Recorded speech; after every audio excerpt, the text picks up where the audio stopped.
А сега една вест од спортот. Во тек е завршната фаза на долгиот политички маратон. На терен го имаме Ланчо кој ќе го проследи самиот финиш на трката.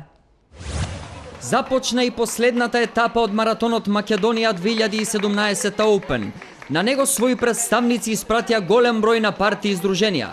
По маратонските протести на заедничка Македонија и по маратонската седница на собранието започна и Скопскиот маратон. Сега ќе проследиме тапацираната фотелја која плови низ коритото на Вардар. Таа уште пред 3 сати го означи стартот на овој маратон. Овој пат маратонот изобилува со македонски надпреварувачи кои со години го трчаат последниот круг. Ете го и представникот на Браникот, а зад него го гледаме и атлетичарот од Габон Раху. Се очекува прљава игра да видиме дали некој ќе ја премине црвено-жолтата линија. Победникот на оваа трка ќе биде шампион и во наредните 4 години. А еве сега добиваме информации дека представникот на Браникот е моментално на втората позиција, веднаш за представникот на шарената, видиме што се случува и добива удар, каква неправда. Представникот на Браникот се замотува во својот национализам, се извлекува или не.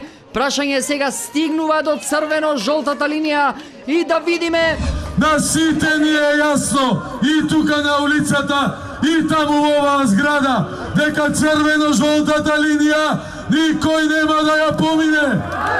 И конфликт на интереси, тој застана, драги гледачи, но број 1 ја преминува црвено-жолтата линија, Господине, извинете, едно прашање. Како се чувствувате? Уне ја шуми, јумтур. Перфиторе.